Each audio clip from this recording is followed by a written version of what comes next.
नमस्कार, मैं हूं गौरव अग्रवाल।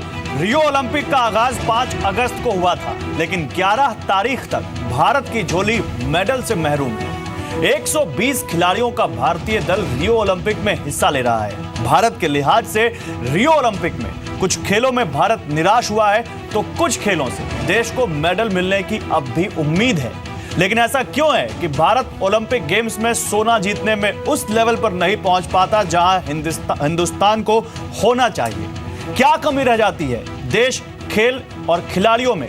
क्योंकि हम क्रिकेट से आगे कुछ सोच नहीं पाते। हमारे पीछे रहने की कई वजह हैं, जिसमें सियासत भी एक बड़ी वजह है। खेल पर खर्च भी है। इन्हीं सवालों का जवाब हम तलाशेंगे बिग स्टोरी बिग डिबेट में। ओलंपिक में कब दिखेगा भारत का दम? मेरे साथ इस पर बात करने के लिए एक बहुत ही खास पैनल होगा, जिसमें कुछ फॉर्मर ओलंपियंस, कुछ बड़े बड़े खिलाड़ी और कुछ जानकार खेल के, जिनसे हम इस बारे में बात करेंगे और क्रिकेट का मुद्दा भी उठाएंगे। लेकिन उससे पहले आइए आपको एक बहुत ही दिलचस्प कंपैरिजन दिखाते हैं। उस कंपैरिजन को आप देखेंगे तो समझेंगे क्रिकेट के आगे कैसे हमारा राष्ट्रीय गेम भी फिसड्डी है इस देश में। आप देखिए, हम आपको 2014-15 की फाइनेंशियल एनुअल रिपोर्ट दिखा रहे हैं, हॉकी इंडिया की और बीसीसीआई की। 3 बड़े इसमें इशू हमने उठाए हैं। सबसे पहला देख लें खर्चा, एक्सपेंडिचर। और ये खर्चा किस पर है? टूर्नामेंट, मैचेस और प्रमोशन से जुड़ी एक्टिविटीज पर। तो हॉकी इंडिया का खर्च जहां केवल 70 करोड़ के आसपास है, वहां बीसीसीआई का खर्च 928 करोड़, करीब 950 करोड़ के आसपास उनका खर्च है। और अगर टोटल खर्चे जोड़ें तो 1000 करोड़ से ऊपर जाता है एक्सपेंडिचर खेल से जुड़े हुए। आगे बढ़िए, इनकम देखिए आप। टोटल इनकम क्या है हॉकी इंडिया की और बीसीसीआई की? हॉकी इंडिया की टोटल इनकम करीब 94 करोड़ के आसपास है।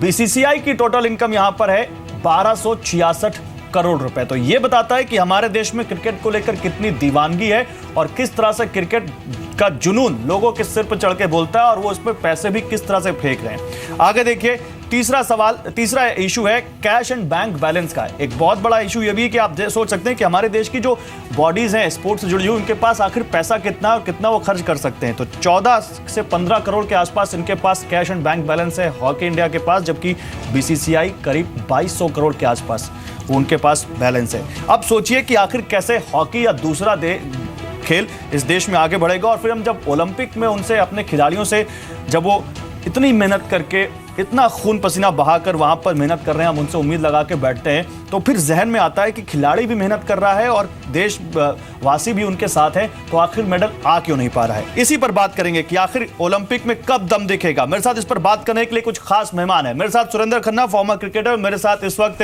कीर्ति आजाद जुड़े हुए हैं, एमपी लोकसभा, फॉर्मर क्रिकेटर। मेरे साथ मलय नीरव साहब हैं, स्पोर्ट्स जर्नलिस्ट। मेरे साथ राजेश राय हैं, स्पोर्ट्स जर्नलिस्ट। मेरे साथ और यहाँ पर सुनीता गोदारा जी हैं, और Sunita Godara farmer Asian marathon champion. आप सभी का स्वागत है। और मेरे साथ कुछ और भी खास लोग जुड़ेंगे और विजय गोयल साहब से भी बात करने की कोशिश करेंगे, देश के youth affairs and sports minister.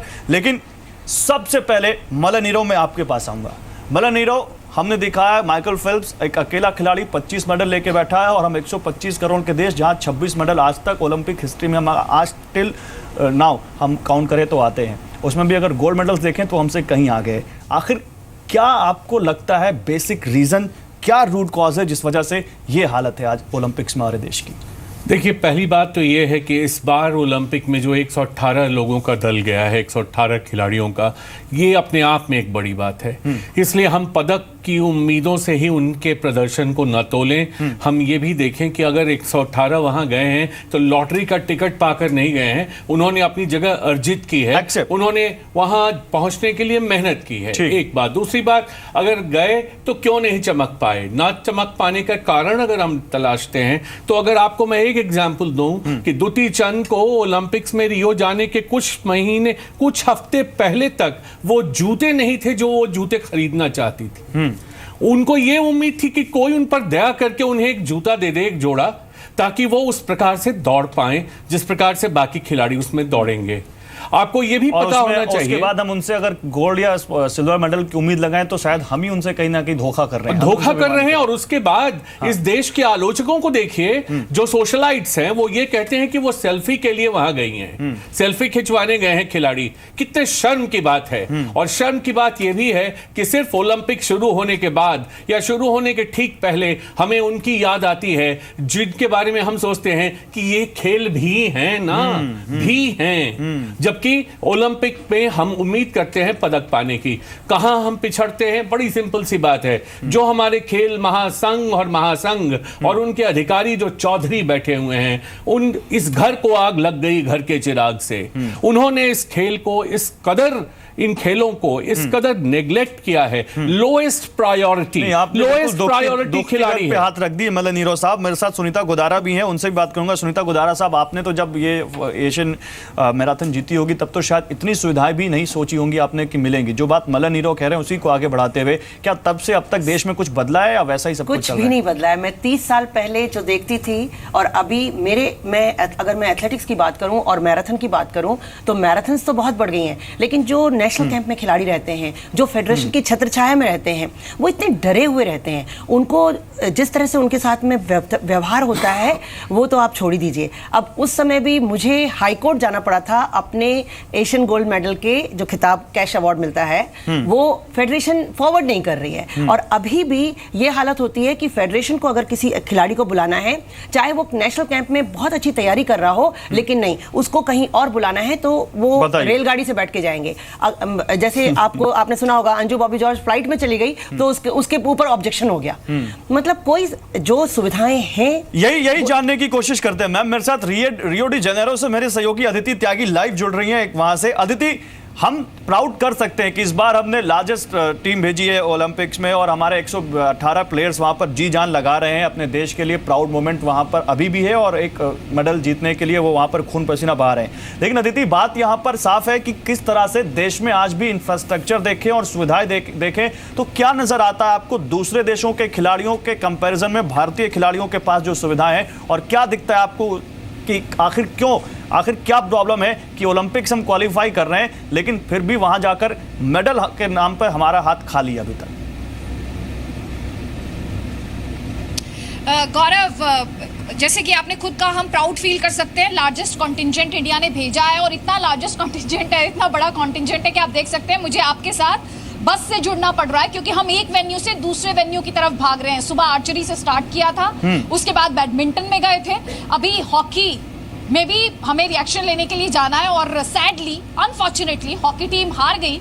लेकिन एक बात मैं बोलूंगी गौरव, पॉलिटिक्स अपनी जगह है, लेकिन जिस तरीके से भारतीय खिलाड़ियों ने परफॉर्म किया है उस पॉलिटिक्स के बावजूद, उस सिस्टम के बावजूद, और सिस्टम बहुत सपोर्टिव सिस्टम नहीं है, लेकिन प्लेयर्स की जो मेंटल टफनेस जिसका जिक्र आज से 10 साल पहले या 15 साल पहले क्रिकेट में बहुत ज्यादा सुनती थी मैं, लेकिन अब यहाँ पर अगर आप प्लेयर्स से बात करेंगे ओलंपिक्स में तो उनको पता है कि उनको क्या करना है। वो ज्यादा प्रोफेशनल हुए पहले के मुकाबले। जाहिर तौर पर यूनाइटेड स्टेट्स ऑफ अमेरिका या चाइना जो अपने स्पोर्ट्स में बहुत ज्यादा इन्वेस्ट करते हैं, जो अपने प्लेयर्स पर बहुत ज्यादा पैसा लगाते हैं, भरोसा करते हैं, उस लिहाज से भारत कितना इन्वेस्ट करता है गौरव, शायद हमें ये सोचने की जरूरत है। जब हम अपने प्लेयर्स से ये एक्सपेक्ट करते हैं कि वो ओलंपिक्स में हमें गोल्ड मेडल ला के दे, सिल्वर ला के दे, ब्रॉन्ज मेडल ला के दे, उसमें इन्वेस्टमेंट कितना होता है? क्या मीडिया उन्हें वो जो 4 साल होते हैं उनमें चेस करता है? क्या उन्हें इस बात का एहसास कराया जाता है कि हाँ हमें उनकी परवाह है? अगर प्रधानमंत्री नरेंद्र मोदी की बात यहाँ पर करूं, पिछले 2 सालों में आप तमाम प्लेयर्स से बात करेंगे, वो कहते हैं कि भारत में जो थिंकिंग है, जो एक आम माइंडसेट है, वो धीरे धीरे बदल रहा है। लेकिन फिर कुछ ऐसे कमेंट्स आते हैं, मसलन कुछ दिनों पहले जिस तरीके से शोभा डे ने कहा प्लेयर्स को लेकर कि ये तो सेल्फी खिंचवाने के लिए जाते हैं। नहीं तो अदिति क्या ये माने जिस बात का जिक्र आप कर रही हैं, ठीक है, कुछ ऐसे एलिमेंट हैं जो कहीं ना कहीं जो मोरल डाउन करने की कोशिश करते हैं, लेकिन उनको देश की तरफ से अच्छे जवाब भी मिले हैं, ठीक है, उनकी बात नहीं करते। लेकिन अदिति क्या माने, क्योंकि आज ही मेरी विजय गोयल जो कि देश के स्पोर्ट्स मिनिस्टर, उनसे बात थी, वो कह रहे हैं कि मैं भी रियो में हूं, तो अब जो बढ़ावा देना शुरू किया गया सरकार की तरफ से, या जो अब ध्यान देना शुरू किया गया, हालांकि पॉलिटिक्स अभी भी बहुत सारी है, तो इसका रिजल्ट आज तो आना नहीं है, तो क्या माने कि 15-20 साल बाद इस पोजीशन में हम होंगे जब हम चाइना या यूएसए या किसी ऐसे कंट्री से कंपीट करने की हालत में होंगे जो आज वर्ल्ड चैंपियन है ओलंपिक्स में? Gaurav, we don't need 15-20 years, believe you me. 15-20 साल की जरूरत नहीं है हमें। अगर हिंदुस्तान, अगर विजय गोयल साहब, अगर प्रधानमंत्री नरेंद्र मोदी रियली सीरियस हैं, अगर वो अपने प्लान्स को लेकर सीरियस हैं, तो बिलीव यू मी 2020 टोक्यो, ये तमाम प्लेयर्स ये कहते हैं कि मैं आपको एक एग्जांपल देके बताती हूँ। दत्तू भोकनाल 2012 में उस शख्स ने रोइंग की स्टार्ट किया, 2016 वो क्वालिफाई कर गया रियो के लिए, सेमीफाइनल के लिए जब क्वालिफिकेशन था, उस प्लेयर ने लीड किया फॉर 500 मीटर्स, 1000 मीटर्स तक वो 3 टॉप 3 में था।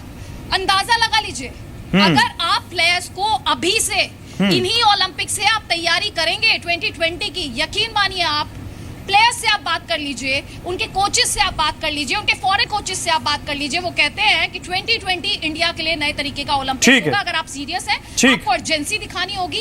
Intensity is the key word. Gaurav, ठीक है अदिति, क्योंकि आप बहुत बिजी शेड्यूल है आपका, आप हमारे साथ जुड़ी हैं। हम आप थोड़ी सी देर में आपके पास फिर आएंगे अदिति, आपसे अब जानकारी लेंगे रियो के बारे में, वहां के माहौल के बारे में और भारतीय खिलाड़ियों के मोराल के बारे में। लेकिन इससे पहले मैं कीर्ति आजाद साहब आपके पास आऊंगा। सर आप क्रिकेट को अच्छे तरीके से समझते हैं, क्रिकेट की जो देश में बॉडीज है उनको अच्छे तरीके से समझते हैं और देश में उसको लेकर क्या पॉलिटिक्स है उसको भी समझते हैं और क्रिकेट की दीवानगी को भी समझते हैं। हमारे देश में किस तरह लोग दीवाने हैं क्रिकेट को लेकर, क्रिकेट आइकन्स के पीछे।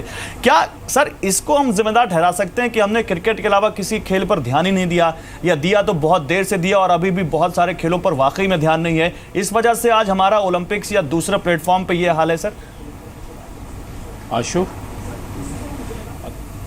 नहीं, मैं इस बात को नहीं मानता हूं। जितने भी खेल हैं क्रिकेट को छोड़कर वो सारे रजिस्टर्ड हैं सरकार के साथ।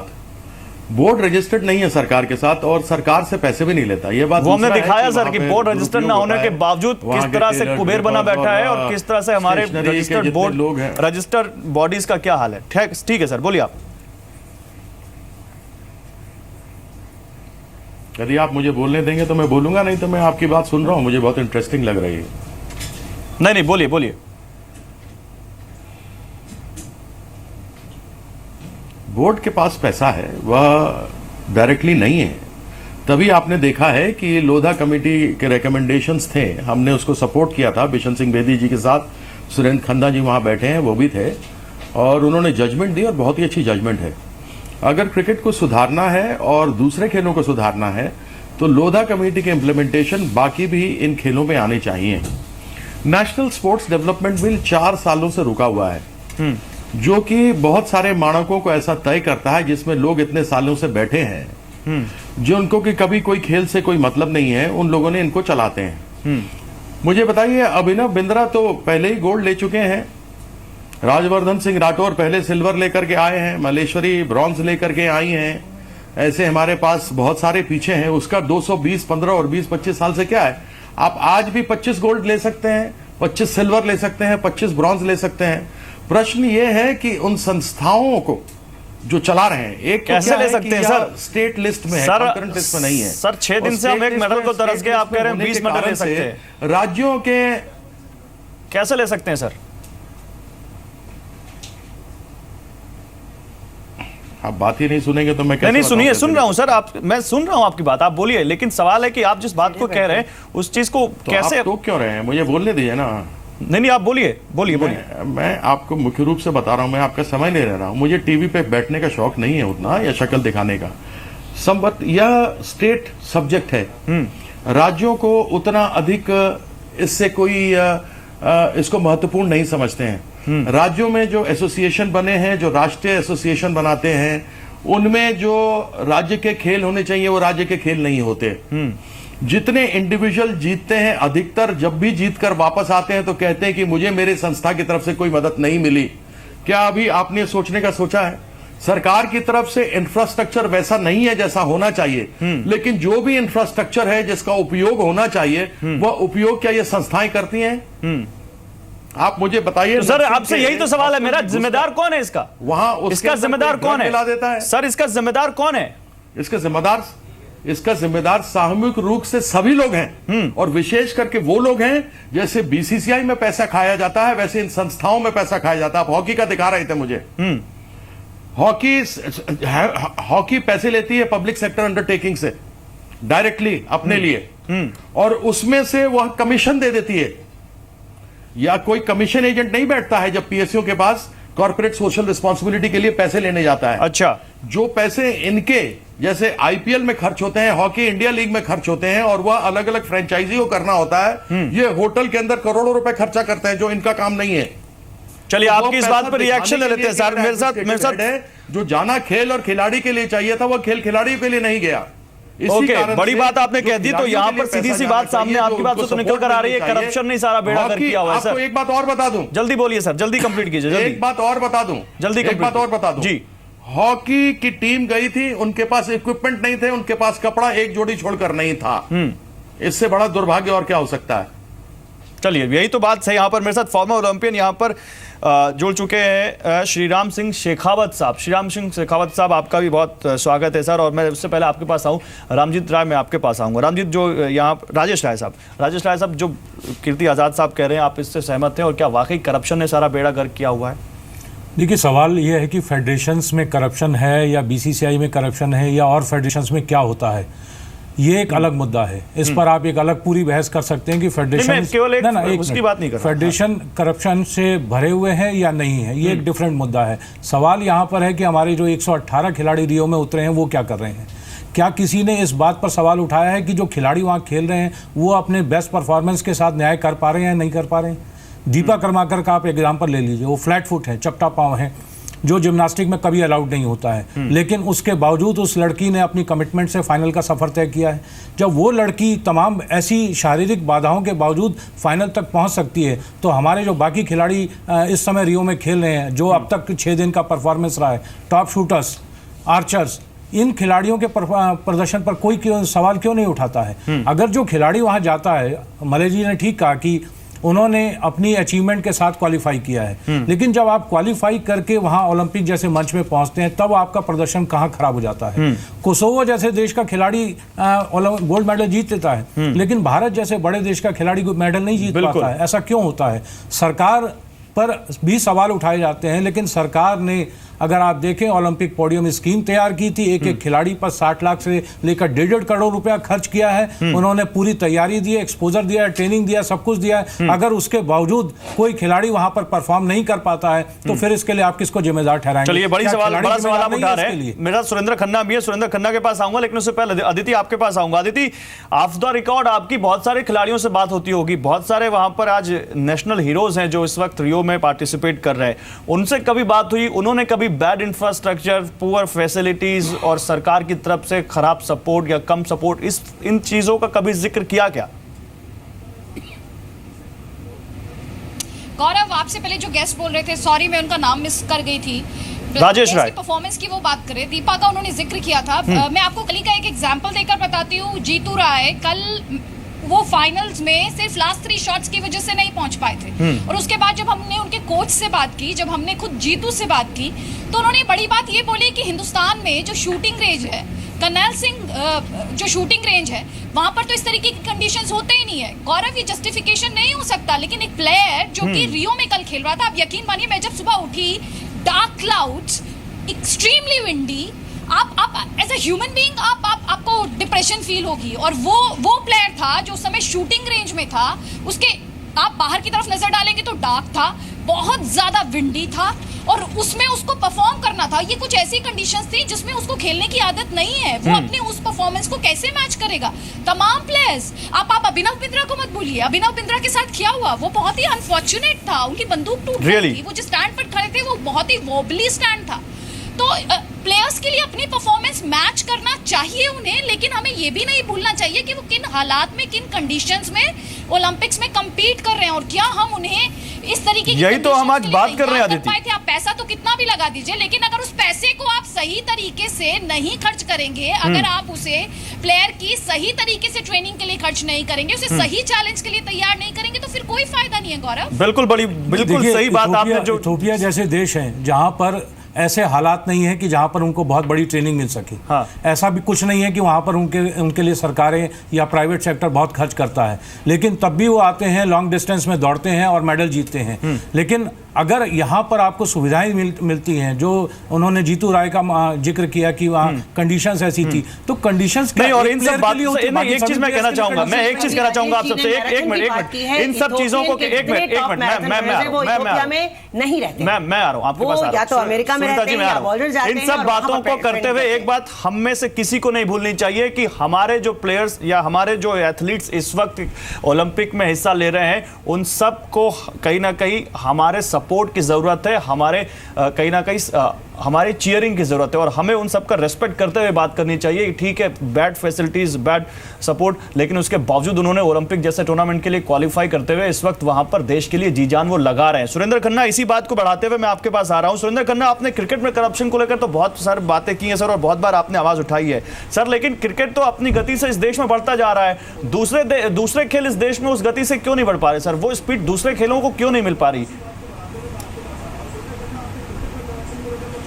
गौरव, मेरे से पहले काफ़ी एक्सपीरियंस, मेरे से ज़्यादा लोग जो इस खेलों से जुड़े हुए हैं ओलंपिक गेम्स के साथ, सुनीता है, राजेश राय जर्नलिस्ट, मलय नीरव, अब श्रीराम सिंह साहब आ गए हैं। जब श्रीराम जी ने पार्टिसिपेट किया था, हम उनके फ़ैन हुआ करते थे। उन्होंने फाइनल में अपना बेस्ट टाइमिंग क्लॉक किया था and still he finish 5th और 6th। क्यूबा के एक रनर थे, वो उनसे आगे निकल गए थे। तो लेवल प्लेइंग फील्ड है। कंडीशन जो ब्राज़ील में है वो सब खिलाड़ियों के, सब वर्ल्ड के देश से जो आए हैं पार्टिसिपेंट, उनके लिए एक जैसी है। अब ये प्रेशर को आप कैसे हैंडल करते हैं और जीतते हैं, you need a bit of luck also at that time. उस जगह उस दिन जो है आपके साथ थोड़ी लक होनी चाहिए। जैसे अभिनव बिंद्रा के साथ होती तो माशाल्लाह वो मेडल ले चुके होते, हम ये डिस्कशन ना कर रहे होते, हम कर रहे होते कि बिंद्रा ने हमें ब्रॉन्ज या सिल्वर या गोल्ड जिताया। तो आई थिंक हम 4 साल के बाद इवेंट होता है और अभी जो है एक चर्चा करेंगे, क्रिटिसाइज करेंगे। I think we should wait कि हमारे जो रेस्टलर्स पार्टिसिपेट कर लें और इवेंट हो जाएं और फिर उसका जो है पूरी इवेंट के बाद हम बातचीत करें। मैं अभी ज़्यादा नहीं कहना चाहूँगा। फेडरेशंस, बीसीसीआई, ये लंबे समय से करप्शन चल रही है। लोधा सुप्रीम कोर्ट साहब ने जो पैनल लगाया है वो और खेलों में भी लगना चाहिए। प्रोफेशनलिज्म आना चाहिए, अकाउंटेबिलिटी आनी चाहिए। ठीक है। और अगर एक हॉकी का उदाहरण दूं, इंडिया में 30 या 35 एस्ट्रोटर्फ हैं जो प्लेबल हैं। हॉलैंड से आज हम खेल रहे थे, हॉलैंड के एक छोटे से शहर में 970 से ऊपर एस्ट्रोटर्फ हैं। बिल्कुल सही बात है। बच्चा जो है वो पैदा होते ही एस्ट्रोटर्फ पे हॉकी खेल के बड़ा होता है। हिंदुस्तान के बच्चे बच्चियां जब वो जवान हो जाते हैं तब एस्ट्रोटर्फ को देखते हैं। चलिए, यही तो कुछ इश्यूज हैं जो आज हम रेज करने की कोशिश कर रहे हैं और हम बार बार इस बात को बोल रहे हैं। बोलिए सर, कंप्लीट कीजिए। अगर आप वर्ल्ड के, गौरव लास्ट पॉइंट, अगर आप वर्ल्ड के देखें कंट्रीज जो मेडल सबसे ज्यादा जीती हैं, वो अमेरिका हो या दूसरी कंट्रीज हो, वो स्पोर्ट्स पे कितना खर्च करते हैं और उनकी इकोनॉमिक हेल्थ कितनी अच्छी है वर्ल्ड में, अगर आप तुलना करें भारत। बिल्कुल सही बात है।